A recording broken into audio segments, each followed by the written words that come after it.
नमस्कार, स्वागत है आप सभी का हमारे इस खास शो में। मैं हूं आपके साथ आशीष पांडे। पाकिस्तान जो अपनी हरकतों से कभी बाज नहीं आता, लेकिन एक ऐसी चोट जो पाकिस्तान के इतिहास में दर्द हमेशा देता रहेगा। हम बात कर रहे हैं ऑपरेशन सिंदूर की। एक ही मार पाकिस्तान पर इतनी भारी पड़ी कि वो दुनिया में जाकर बताने लगा था कि भारत ने बहुत ही बुरी तरह से पीटा, लेकिन फिर भी अपनी झूठी वाहवाही लूटने का शौक उसका खत्म नहीं होता है। अब एक बार फिर जब भारत अपनी तैयारी में है तो उससे पहले ही पाकिस्तान का गला सूखने लगा है। शहबाज और मुनीर की टेंशन दोगुनी हो गई है, क्योंकि भारत फिर से आतंक पर चोट मारने की तैयारी में है। क्या है मामला, आपको बताएंगे। तो वहीं दूसरी तरफ पाकिस्तान का हाल कैसा है? ना खाने को खाना है, ना पीने को पानी, और ना ही रहने को घर, और ना ही बिजली। अब बिजली का संकट पाकिस्तान के लिए चुनौती भरा बन गया है। पहलगाम हमले के बाद भारत की कार्रवाई, और एक साल बाद पाकिस्तान के भीतर वो डर बरकरार है।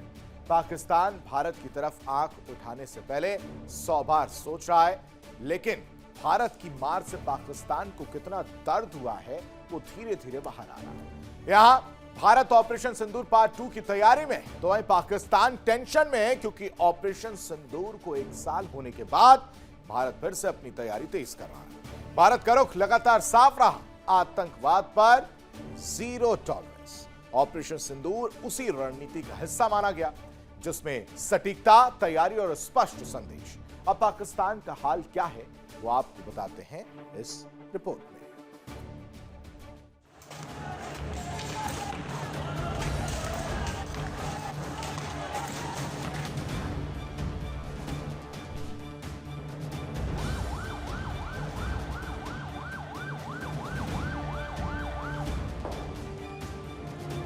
ऑपरेशन सिंदूर की गूंज, पाकिस्तान में टेंशन ही टेंशन।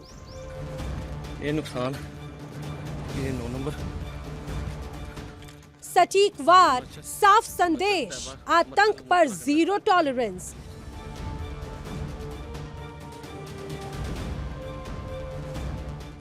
कंगाली का हाल, कर्ज की मार और हाथ में कटोरा। इतनी खस्ता स्थिति के बाद भी पाकिस्तान को आतंक को पनाह देने के लिए सब कुछ करना है। अपनी करतूतों से पाकिस्तान बाज नहीं आने वाला, और यही वजह है कि पाकिस्तान बार बार समय समय पर भारत के हाथों पिटने का काम करता रहता है। ऑपरेशन सिंदूर जिसकी मार झेलने के बाद अभी तक पाकिस्तान उससे उभर भी नहीं पाया। भारत जिससे पूरे देश को पानी की एक बूंद के लिए भी तरसा दिया, उसके बाद भी पाकिस्तान अपनी नापाक हरकतों से बाज नहीं आता। दुनिया में फर्जी ढोल पीटने वाला पाकिस्तान, जिसकी सच्चाई किसी से नहीं छिपी। पहलगाम हमले के बाद भारत की सख्त कार्रवाई, और अब 1 साल बाद पाकिस्तान के भीतर से आया बड़ा खुलासा। एक पाकिस्तानी नेता के बयान ने उन सवालों को फिर से जिंदा कर दिया जो लंबे समय से उठते रहे हैं।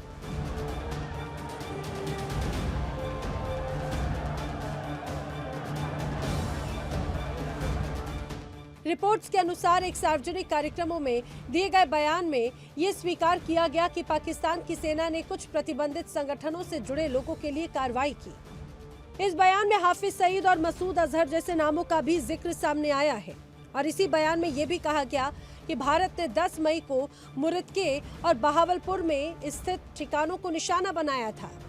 भारत की ओर से उस समय कहा गया कि ये कार्रवाई आतंक के ढांचे को कमजोर करने के उद्देश्य से की गई।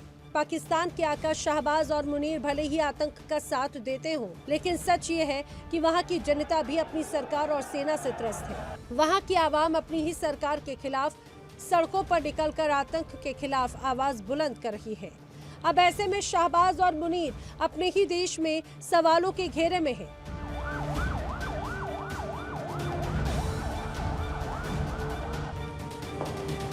बहुत सारी ऐसी चीजें हैं कि जिनको देखते हुए हमने खुद डिसाइड करना है कि आया हमारे मुल्क के लिए क्या बेहतर है।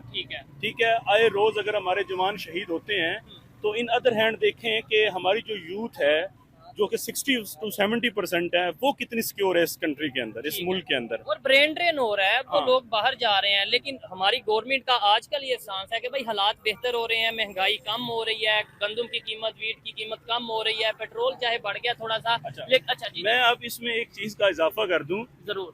हमारे यहाँ कभी भी जब से हमारी इतनी एज हो गई है, हम प्रोफेशनल लाइफ में चले गए हैं, डिग्रियां हमारी कंप्लीट हो गई, हम ये सारी चीजें देख रहे हैं। हाँ। और हम ये जो 3-4 बंदे यहाँ आपके सामने खड़े हैं ना, बिलीव मी, हम तीनों की ही ये ख्वाहिश है कि हम मुल्क छोड़ दें।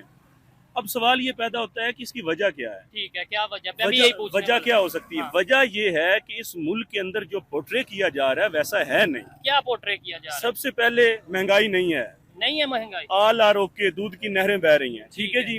अच्छा। हमारे यहाँ कभी भी आज तक ऐसा नहीं हुआ कि ये बताया जाए कि हमारे मुल्क के अंदर, मतलब जितनी भी मेन स्ट्रीम मीडिया है, चाहे वो सोशल मीडिया है, चाहे वो इलेक्ट्रॉनिक मीडिया है, इन्फ्लुएंस है, हाँ, वो बिल्कुल स्क्रिप्टेड है। ठीक है, बिल्कुल स्क्रिप्टेड है। ठीक है। लेकिन सवाल ये पैदा होता है कि आज हम जिस मकाम पे नौजवान खड़े हैं, क्या ऐसे मुल्क तरक्की करते हैं? नहीं, मुश्किल अगर होगा। आपका ज़मीर इजाज़त देता है ना कि इन वसाइल के अंदर, इन हालात के अंदर मुल्क तरक्की कर रहा है, तो खुदा की कसम उठा के कह रहा हूँ कि मुल्क तरक्की नहीं कर रहा। अगर कोई तरक्की कर रहा है ना, तो वो इस मुल्क के अंदर इशराफिया कर रहे हैं, वो 20-30% मगरमच्छ कर रहे हैं। वो भी आपने ज्यादा हाँ, बता दिया, 5%। चाहे वो ये सियासतदानों की सूरत में है, चाहे वो ब्यूरोक्रेसी की सूरत में है, चाहे वो किसी फोर्सेस से बिलोंग करते या हैं, बिजनेसमैन हैं, ये 20-30% तरक्की कर रहे हैं। बाकी सारे के सारे जो है ना, वो पाकिस्तानी डाउनफॉल का परेशान शिकार नजर आ रहे हैं। और अच्छा। एक आम सफेद पोश बंदे की जिंदगी इस वक्त उसके वो आपको बता नहीं सकता, क्योंकि वो कहते हैं ना कि पेट में से कपड़ा उठाएं तो अपना ही नजर आता है। ऐसे ही है। इसको देखना पड़ेगा हमें, इसकी वो इसे कहते हैं कौन ना, देखेगा? सर्जरी करनी पड़ेगी मैं कहता हूं सर इसको। सियासतदान आपके बकौल, बल्कि मैं भी कहता हूँ, आपके ऊपर नहीं मैं बात डालता, मैं अपनी बात भी करता हूँ जी, सियासतदान होगे गलत, फिर कौन इसे बेहतर करेगा? यानी आप पाकिस्तान को बिल्कुल खैरबाद करके या मैं खैरबाद करके चला आप क्या जाऊंगी? समझते हैं कि 5 सालों में जी, अवाम जो है उसके पास क्या इख्तियार है ठीक करने का? अवाम ठीक कर सकती है ना किसी भी वोट मुल्क का की। इख्तियार है, बोलने का इख्तियार है, गलत को गलत कहने का सर इख्तियार सर है। सर मेरी गुजारिश सुने ना, जी। अब सिंपल इसमें एक बात है जी। कि इस मुल्क को कौन ठीक करेगा? मेरे अवाम ख्याल से ठीक तो करेगी ना, हम सब ठीक करेंगे ना। इन 5 सालों में अवाम के पास क्या इख्तियार है? वोट का। जी, 8 बोलने का। 8 फरवरी 2024 का इलेक्शन कैसा था? यही तमाम सवालों का जवाब है। बिल्कुल बिल्कुल, ये एक बड़ी बात इन्होंने की यार, बड़ा 9 सवाल। मई 2024 का मैं नहीं जानता इमरान खान कौन है, मैं नहीं जानता कि जबरदस्त। बानी पीटीआई कौन है, मैं नहीं जानता कि वो मेरा मुल्क कहाँ पे ये है, चीज मेरा मुल्क कहाँ पे पाकिस्तान सरवाइव कर रहा है। हम्म। सवाल ये पैदा होता है, हम जब ये बात करते हैं तो हम पीटीआई वाले हो गए हैं। ऐसे ही है नहीं, गलत है यार। ये चीज, बिल्कुल मैं वो agree करता हूं। अवाम के पास एक ही ताकत है, CNIC, हम्म, उसकी वोट की ताकत है। ठीक वो है, कहाँ गई वोट की ताकत? जबरदस्त हो आप गया। सबको अगर आपका जमीर कहता है ना कि जो कुछ हो रहा है वो दुरुस्त हो रहा है, तो यकीन माने अपने आप को आप ना खत्म कर दें, क्योंकि इसके बाद जमीर की बात ही खत्म हो जाती है। ठीक है, ये बड़ी- अवाम के पास एक ही ताकत है। उस बदकिस्मती, ये ट्रेजेडी हमारी, उसका भी हम जो है ना नेगेटिव यूज हुआ, जिस तरह भी हुआ, जैसे भी हुआ। अब कौन सा ऐसा मुल्क है, आपने कहा ना कि मैं दुबई गया, मैं फलां गया, मैं भी बाहर से होके आया हूँ, जी, जी। मैं भी 4 मुल्क फिर के आया हूँ, जबरदस्त। मैंने देखा हुआ है, बिलीव मी, कि कुछ नहीं ना तो अवाम की एक वैल्यू है। ऐसे ही है। अवाम एक वर्थी है। अवाम है। अवाम की वर्थ को लॉ ही के ऊपर इम्प्लीमेंटेशन। सऊदी अरब एक वहद मुल्क है जिसके अंदर कहीं और भी बहुत सारे मुल्क होंगे जहाँ कैपिटलिज्म है, जी, बिल्कुल। बादशाही निजाम है। ऐसे ही है। मैंने वहां पे देखा है, मैं खुद 1 साल रह के आया हूँ।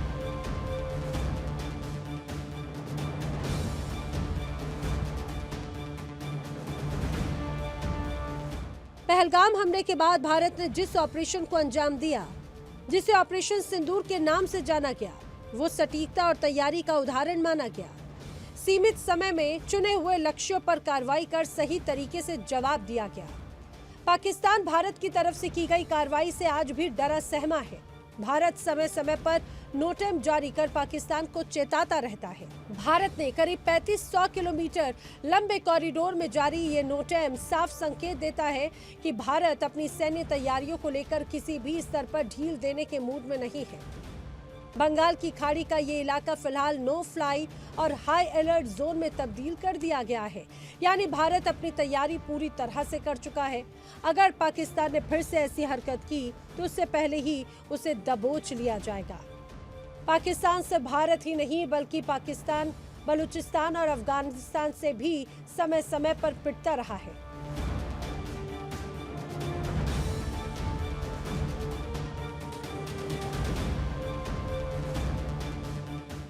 बाकी जहाँ तक बात आ गई है बलूचिस्तान की, तो बलूचिस्तान के ऊपर मैं ये समझता हूँ कि जितने भी हमारे इस वक्त हुक्मरान हैं या इदारे हैं, इनको फिलफौर उसके ऊपर तवज्जो देनी चाहिए और उसको जो है ना बाकायदा उसको आगे साथ लेके चलना चाहिए ताकि उनकी महरूमियों का अजाला हो सके। ये नहीं मैं कहता कि वो मुकम्मल गलत हैं, हो सकता है उनके साथ बहुत जगह पर नाइंसाफ़ी हुई हो या बहुत सारा उनके जो है ना उनके मामलात में इन्होंने कोताही बरती हो। सर नाइंसाफी हो रही है, मामलात में कोताही हो रही है। देखिए बलूचिस्तान के मुतालबात क्या है, उन्हें उनके बुनियादी राइट्स चाहिए, वही रोटी कपड़ा और मकान जो हमें चाहिए वही उनको चाहिए, अच्छी एजुकेशन चाहिए और ख़ासकर जो मिसिंग पर्सनस का एक मसला है वो चाहते हैं कि उनके प्यारे उनके पास लौट आए। लेकिन जहाँ तक मिसिंग पर्सनस का ताल्लुक है, ये तो बिल्कुल आपकी बात वजह है कि जी रोटी कपड़ा मकान हर पाकिस्तानी की इस वक्त ज़रूरत है और जो मौजूदा हालात हैं हर पाकिस्तानी सफ़र कर रहा है, लोगों के हालात बहुत ख़राब हैं। तो इसी तरह से same as it is Balochistan वालों के साथ भी सेम यही प्रॉब्लम उनको फेस करना पड़ रहे हैं। बाकी जहाँ तक के बात ये है कि मिसिंग पर्सनस का ताल्लुक है, तो ये तो बिल्कुल आपने वजह कहा है कि मिसिंग पर्सनस जो हैं इस वक्त वो उनका सबसे बड़ा ये इस तरफ जाने का है। इसके बारे में मैं तो सिर्फ इतना ही कहूँगा कि हमारी जो है ना अदलिया को किरदार अदा करना चाहिए। हमारे जो ये अदलिया के जितने भी इदारे हैं या जो भी चीफ जस्टिस वगैरह हैं, इन सबको इसके ऊपर सो मोटो एक्शन लेना चाहिए और मिसिंग पर्सनस वाला मसला हल होगा तो आई थिंक कि वो लोग जो है ना, क्योंकि माजी में भी ऐसी एग्जांपल्स देखी गई हैं, बहुत सारी ऐसी एग्जांपल्स देखी गई हैं कि आपने देखा है कि ऑन एयर आके उन्होंने हथियार डाले और पाकिस्तान के धारे में शामिल होने की उन्होंने वो तकरीबात हुई, सब कुछ वो लोग पहाड़ों से उतर के नीचे आए और उन्होंने असला फेंका, सब कुछ किया, लोगों ने तालियां भी बजाई, इसको अप्रिशिएट भी किया। लेकिन उसके बाद जो उस वक्त के जो वादे किए गए, जो उनके साथ जो है वो कमिटमेंट हुई, उनमें से कोई भी पूरा नहीं उतरा। अब जहाँ तक अब फिर वो जब इसी किस्म के जब मामलात होते रहेंगे तो डर तो ये है कि कहीं ऐसा ना हो कि जिस तरह से 71 में मशरकी बंगाल हमसे अलग होके आज बांग्लादेश बन चुका है वो, तो उसके बाद जो है ना मुझे नहीं लगता कि बलूचिस्तान जो है ना वो इस तरह से सर्वाइव कर पाएगा। तो खुदारा मैं तो यही एक ही मैसेज देना चाहूँगा अपने इदारों को, अपनी अदलिया को, अपनी इस्टेब्लिशमेंट को, एजेंसियों को और सबसे बढ़कर अपने हुक्मरानों को कि खुदा का वास्ता है आप लोग सब साथ बैठें, इस मसले को सीरियस लें। तो मैं इसके बारे में यही कहूँगा कि देखें जो भी हमारे इस्टेब्लिशमेंट है या जो भी हमारी एजेंसियाँ हैं वो हमारे भाई हैं। देखिए इसकी मैं एग्जांपल इस तरह से देता हूँ कि अगर एक फैमिली में भी आप रहते हैं तो अगर एक बाप जो है वो अपने 4 बेटों को ज्यादा प्यार करे और दूसरों को फैसिलिटीज ना दे तो उस बेटे के भी दिल में एक ऐसी बात आएगी। तो उसका सोल्यूशन मेरे ख्याल में मुज़ाकरात हैं, वो हमारे भाई हैं, उनको भी इसी तरह से देखें। पंजाब में आप इस वक्त आज़ाद फिर रहे हैं और पंजाब की फैसिलिटीज देखें कंपैरेटिवली दूसरे प्रोफेशनल की देखें तो क्या क्या उनको फैसिलिटीज हैं एज कम्पेयर टू बलूचिस्तान। तो मैं ये कहता हूँ कि इस वक्त जो सबसे ज़्यादा ज़रूरत ये है कि फेडरल गवर्नमेंट को चाहिए कि सबसे ज़्यादा बजट उनको दे, उनको एजुकेशन जितना ज़्यादा उनको दे, उनकी फंडिंग्स और दूसरी फैसिलिटीज़ जो दूसरे प्रोफेशनल में है वो ज़्यादा से ज़्यादा उनको दी जाएँ ताकि उनके अंदर जो एक एहसास महरूमियत है वो ख़त्म हो। किसी भी पीक इवन के आप देखें कि जंगें लगी हैं, हिस्ट्री आप पढ़ के देखें, लेकिन उसका हल क्या निकला? 10-10 साल तक जंग लगी रही, उसका हल पे क्या निकला? मुज़ाकरात। तो मैं इस बात से बिल्कुल एग्री नहीं करता कि ये हमारे हाथ से निकल गया, अभी भी वो हमारे भाई हैं, बिल्कुल हमें उनके साथ चलना चाहिए। और मैं ये सिर्फ कहूँगा ये सिर्फ इसको जो कर सकता है ये फेडरल गवर्नमेंट, इसका काम ये है कि सारी की सारी जो हमारी एनर्जीज हैं और जो हमारा बजट है उसको प्रायोरिटी लिस्ट में जो बलूचिस्तान को सबसे ऊपर लेके आना चाहिए। ये हमारे जो मुल्क के दुश्मन अनासर लोग हैं वो इसमें मुलव्वस हैं टोटली। देखें तासुब की हवा जो होती है ना, ये सबसे बड़ी किसी भी चीज़ को किसी भी काम को ख़राब करने में सबसे पहला जो अमल होता है वो तासुब की हवा होती है, सुबायत की हवा होती है। हमारे अंदर सबसे बड़ी बात यह है कि हम एक वर्षे से पाकिस्तानी तो बन गए हैं, लेकिन पाकिस्तानी होने के साथ साथ आज भी जो है ना हम पंजाबी, सिंधी, बलोची, पठान हैं। सिंधी जो है वो पंजाबी को बर्दाश्त नहीं करता है, बलोची जो है वो सिंधी और पंजाबी और सरहदी किसी को भी बर्दाश्त नहीं करता, सरहद वाले इन तीनों को बर्दाश्त नहीं करते। हाँ, जहाँ तक कि मैंने अपनी ज़िंदगी में देखा है सिर्फ एक पंजाबी है जो वो सिंधी बलोची सबको वो कह रहा होता है कि आओ जी आप हमारे पास, जब वो कोई किसी को नहीं रोक रहा होता। लेकिन हमें इन सब से बालातर होकर जो है ना एक पाकिस्तानी बनना है, इन सब चीज़ों को छोड़ के। और इसमें जो अमल दखल है वो हमारी गवर्नमेंट का है कि खुदा का वास्ता है। वही फिर बात मैं एक दफ़ा फिर रिपीट करूँगा कि जब तक हमारी गवर्नमेंट एक्शन नहीं लेती, वो ठीक है वो आपकी बात है कि वो शेलिंग कर रहे हैं या वो सड़कों पे आ गए हैं या वो एहतजाज कर रहे हैं, लेकिन इस एहतजाज के बावजूद जो है ना ऐसा नहीं है कि अभी भी मामलात हाथ से निकल गए हैं। जब एक दफ़ा जो है पार्लियामेंट में इसके ऊपर स्पेशल सेशन रखा जाए, बहस करवाई जाए, सेनेट इजलास इसके लिए बुलाया जाए, उसमें बहस करवाई जाए और 1 to 1 जो है अपोजिशन और गवर्नमेंट दोनों बैठ के सर जोड़े मीटिंग करे और इस मामले का हल निकाले, साथ अस्करी इदारे भी हमारे शामिल हो और उसके लिए जो है ना बाकायदा काम किया जाए और इसके ऊपर जो है ना ज़ीरो टॉलरेंस हो, जो उसके ऊपर जो नकात उसके अंदर तय पा जाए उसके ऊपर ज़ीरो टॉलरेंस पॉलिसी हो और उसके ऊपर फ़ौरन अमल दरामद कराया जाए।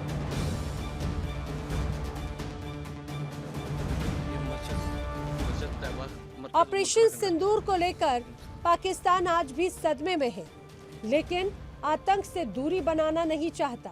ऑपरेशन सिंदूर में घुटनों पर आने के बाद पाकिस्तान कंगाली की कगार पर है और यहाँ भारत पाकिस्तान की आतंकी करतूतों पर नजर बनाए हुए है। पाकिस्तान अगर आंख उठाता है तो उसके लिए ऑपरेशन सिंदूर पार्ट 2 कभी भी शुरू हो सकता है और इस बार पाकिस्तान का खात्मा पक्का है। Bureau report, India daily.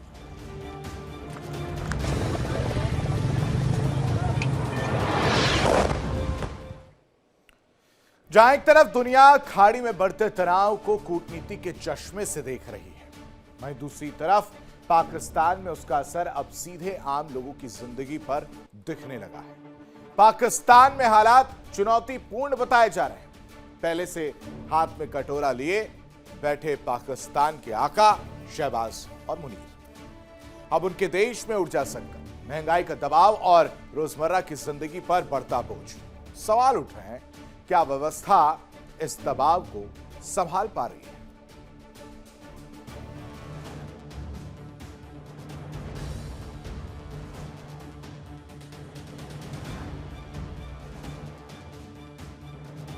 खाड़ी देशों में बढ़ते तनाव का सीधा असर अब पहले से कंगाल देश में देखने को मिल रहा है।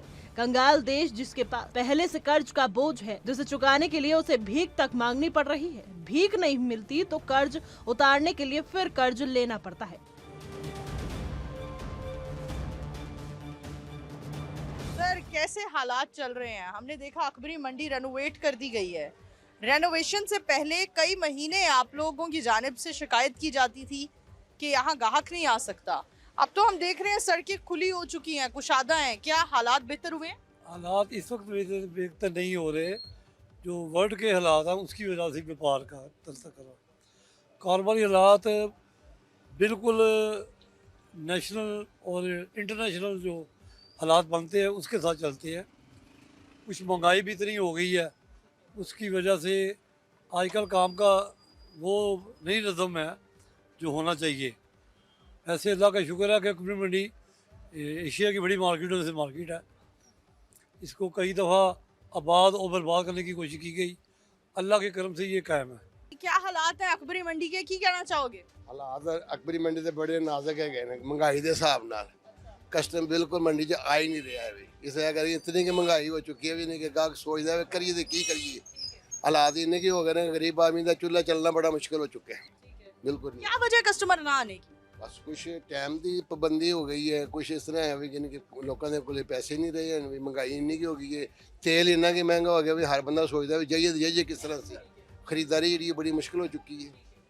क्या कहना चाहेंगे, ईरान और इसराइल की जंग ने पाकिस्तान को और पाकिस्तानियों को कितना मुतासर की है? बहुत ज़्यादा की है, बहुत ज़्यादा की। इस वजह करके पाकिस्तान में कोई भी एशिया जी कोई पाकिस्तान पैदा नहीं होती है अभी, सारियाँ तमाम हर एशिया जी बाहरों आनी होंगी है। तो बाहरों आने वास्ते इन्हें कि जितने के अखराजात खर्चे पै रहे हैं वो फिर उस हिसाब नाल इन्हें कि गाह खरीदारी भी बड़ी मुश्किल हो चुकी है। मौजूदा हुकूमत भी अकबरी मंडी को कुछ खासा प्रमोट नहीं कर रही। नहीं, प्रमोट जो वो कह रहे हैं, अगर उसके लिए मौजू, हमारा पहला ही लफ्ज़ ख़ास है कि मौजू जगह दें। ये ना कि करें कि लाहौर की मंडी कसूर के नज़दीक ले जाए, शेखुपुरा के नज़दीक ले जाए, गुजरावाला के नज़दीक ले जाए। लाहौर की मार्केट के लाहौर की मार्केट है। अगर ये ऐसा करेंगे तो हमें कोई इतराज़ नहीं है कि वहाँ हम शिफ्ट ना हों। लाहौर की कारोबारी आदमी को चाहिए सहूलत। हम यहाँ हमें दूर ले जाएंगे, जहाँ हम रात को सील लेके घर जाएंगे तो वो सील घर लेके नहीं लेके जा सकते, हमें रास्ते में लूट लेंगे लोग, जैसे कि लोग लूटते हैं जाते हैं। मौजूदा सूरत हाल है, पहले कभी ऐसी देखी अकबरी मंडी की? अभी अभी हुई है। ये बहुत हालात अच्छे हैं या बुरे हैं? महंगे महंगे बहुत महंगे सौदे हैं। खरीदो को तो बाहर बड़ा मजबूरी पे चला रहे हैं, इतने ज़्यादा महंगे हो गए। आगे हम लेके जाने 3000 का, अब 6-6, 7-7 हज़ार रुपये का सौदा पड़ रहा है। हाँ, अभी तो आगे महंगाई हो गई है, हम देख रहे हैं आलमी सतह पर। अभी तो हुई नहीं, अभी तो शुरू हुई है, अभी तो महंगाई शुरू हुई है। तो अभी पुराने रेट कुछ लगा रहे हैं, कुछ नहीं लगा रहे हैं, दे रहे हैं इस हिसाब से। तो कारोबार बुरी तरह मुतासिर हो चुका है, हम कह सकते हैं। नहीं है वो आगे, ये देखो आप लॉकडाउन लगा देते हैं, कोई काम चलता है वो भी बंद हो जाता है।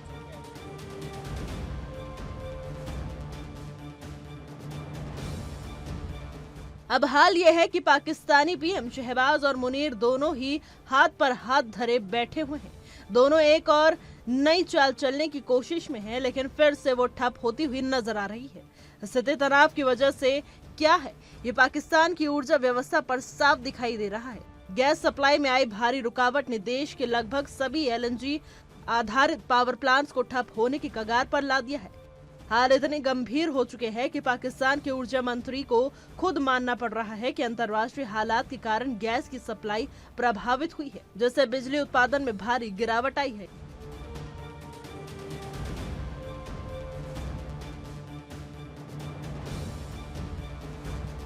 यूँ रहता ना, क्योंकि जो इस्लामी मुल्क है ना हमारे, ये हमारा साथ देना चाहिए। अभी ईरान का साथ कौन दे रहा? कोई भी नहीं दे रहा, अकेला बड़ा हुआ है, अकेला बड़ा। जो मुस्लिम मुल्क है ना वो भी उनका साथ दे रहे हैं, यहूदियों का साथ दे रहे हैं, अमेरिका का साथ दे रहे हैं, इसराइल का साथ दे रहे हैं।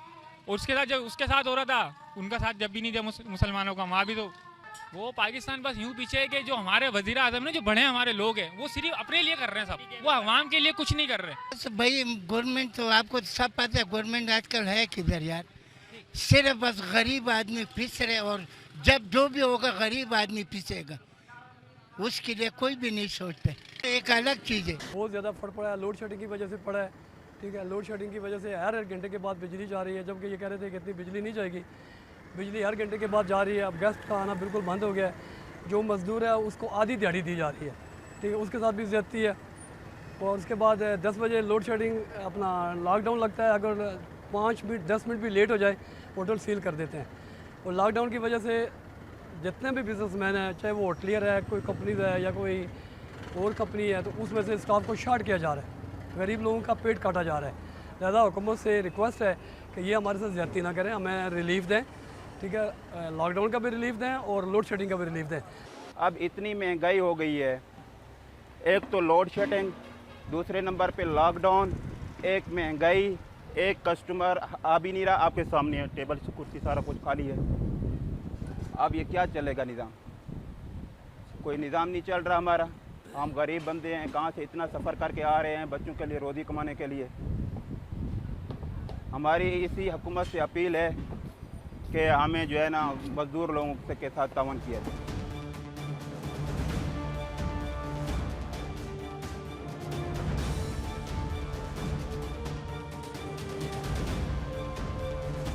यानी जो प्लांट हजारों मेगावाट बिजली देने में सक्षम थे, वह मुश्किल से कुछ 100 मेगावाट पर सिमट गए हैं।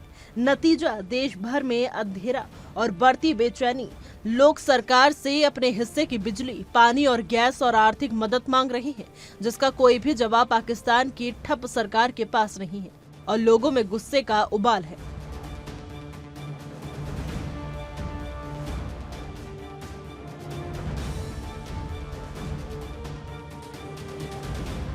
तो जाहिर सी बात है, अभी जंग के माहौल हैं तो लाजमी शॉर्टिंग तो होती है, हमें हो रही है, हमारे पाकिस्तान में इतनी शॉर्टिंग है, लोड शेडिंग हो रही है, काफ़ी हद तक हो रही है। ये हो रही है कि ईरान के जो रास्ते हैं वो भी बंद हैं, अफगानिस्तान के भी रास्ते बंद हैं, तमाम जगहों के रास्ते बंद हैं। इसलिए लाजमी बात है कि हमें तो पेट्रोल की भी शॉर्टिंग हो गई है। पेट्रोल कहाँ पहुँच गया है?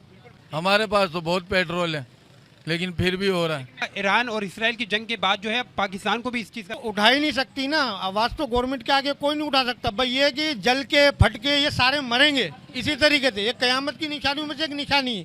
और ये गवर्नमेंट जानबूझ के ये काम करी जा रही है। अभी गैस की लाइनें वगैरह सब नया डला है, उसके बावजूद ये गैस का हाल है। वो चूल्हों में आएगा तो मैं तुम्हारे को जवाब दूंगा ना। वो नहीं आ रहा, नहीं आ रहा ना, तो इसका मतलब पाकिस्तान में भी गैस की किल्लत है, अभी बहुत किल्लत है। मेरे को तो यही तो पूछना है आवाम से। तो अभी भी गैस सिलेंडर पूरे महीने से चल रहा है। पहले यहाँ पर पूरा करना चाहिए, गवर्नमेंट पूरा करना चाहिए ना। ये तो गवर्नमेंट तय करेगी क्या करना है, हम तो कर ही नहीं सकते।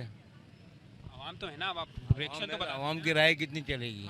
बाकी हमारे पास तो गैस है, मतलब आ ही जाता है टाइम टू टाइम पे आ रहा है। तीनों टाइम गैस नहीं होती, तीनों टाइम गैस नहीं तो बताओ ना, इसको पाकिस्तान की सूरत हाल क्या चल रही है? हम पाकिस्तान के अल्लाह का शुक्र है, जो चला रहे हैं उनके लिए भी सही है। बोलने तीनों टाइम गैस नहीं आ रहा, कब किस टाइम नहीं आ रहा, कब नहीं आ रहा, ये है गाड़ी, अल्लाह चला रहा है। गाड़ी भी चल रही है, फिर आप बोल रहे हैं गैस भी नहीं आ रहा। गाड़ी चलाएंगे ना भाई, नहीं आ रहा तो क्या करें, उसका नेमो बदल तो है ना।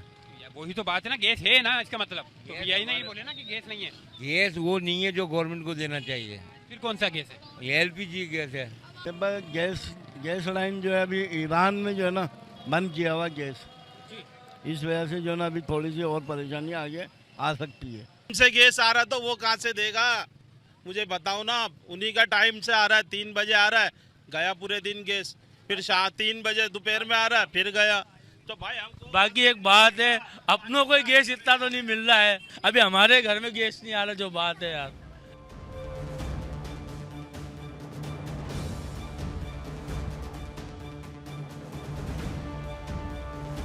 अब बिजली संकट से निपटने के लिए प्रशासन ने 6 से 7 घंटे की कटौती शुरू कर दी है। सबसे ज्यादा असर शाम के वक्त पड़ता है, जब बिजली की मांग अपने चरम पर होती है। हालांकि सरकार अब महंगे फर्नेस ऑयल का सहारा लेकर हालात संभालने की कोशिश कर रही है, लेकिन सीमित संसाधन इस संकट को और गहरा कर रही है। सोशल मीडिया पर लोग लगातार नाराजगी जाहिर कर रहे हैं। ये पहली बार नहीं है जब आम नागरिक इस तरह की समस्या को झेल रहे हों। कंगाल देश को साल 2011 के बिजली संकट का भी सामना करना पड़ा था, जब देश लंबे समय तक अंधेरे में डूबा रहा था। बिजली ही नहीं, पाकिस्तान पहले से ही आर्थिक संकट, महंगाई और खाद्य संकट से जूझ रहा है। ऐसे में ऊर्जा संकट आम जनता की मुश्किलों को और बढ़ा रहा है। सवाल ये है कि क्या पाकिस्तान इस अंधेरे से बाहर निकल पाएगा या फिर इस संकट आने वाले दिनों में और गहराने वाला है। Bureau report, India daily.